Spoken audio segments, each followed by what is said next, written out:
Mr. Keshe, Yes.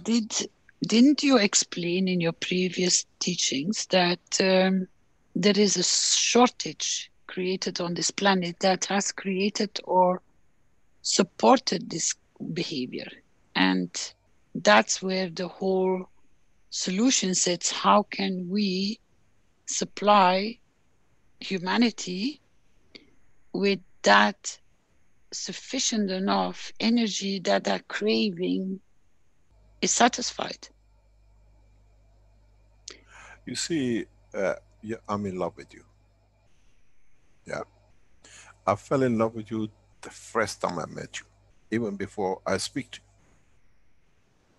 And 30 years down the line, it's still the same. I see you, my heart goes because I receive what I need from that love that nobody else can give. And this is what we call the love of creation, the love of life.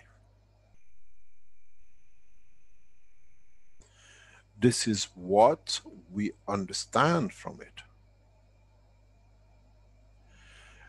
What is missing from the structure of the physicality of the man to tap in is the addition in the structure of the soul of the man to elevate lower, not higher.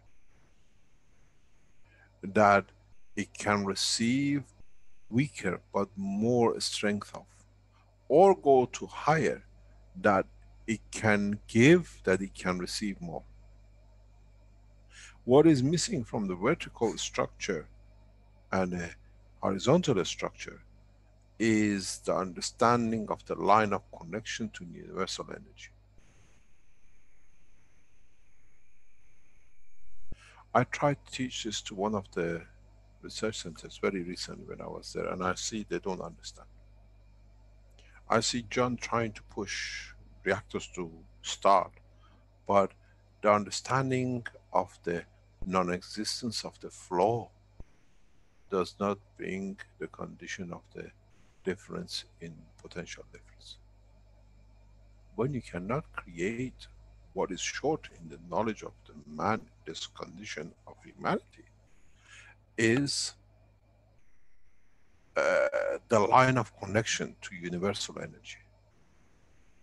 And the universal energy is much easier to absorb at a lower level than the higher level.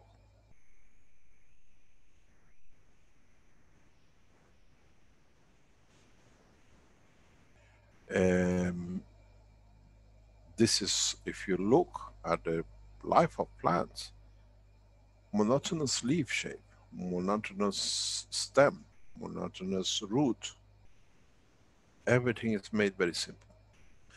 Look at the body of the man. So many fingers, so many nails, so many skins, so much organs, and all interacting, creating fields that they have to be adjusted and be given to and taken, and it's just one massive sucking machine of energy.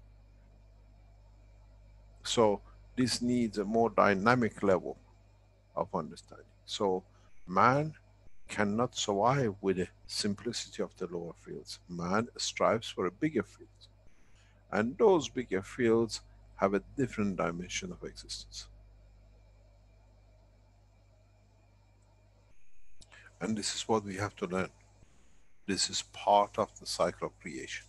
We have to learn to elevate our soul that it taps into the universal energy. And this is what I've been trying to teach for years and nobody understands.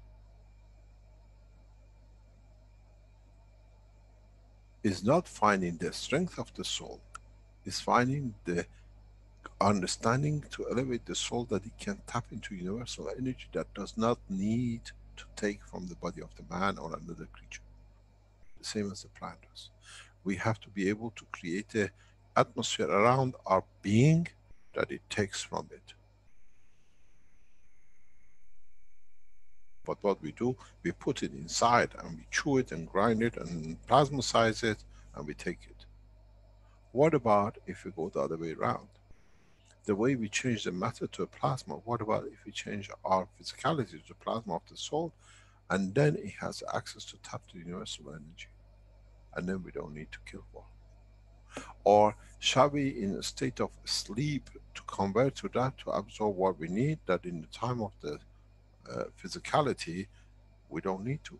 Or can we go into the state of understanding the position of the separation of the soul, that while the physicality rests through the strength of the soul, which we absorb from the universal energy, we can feed it during the day, that it doesn't touch something else?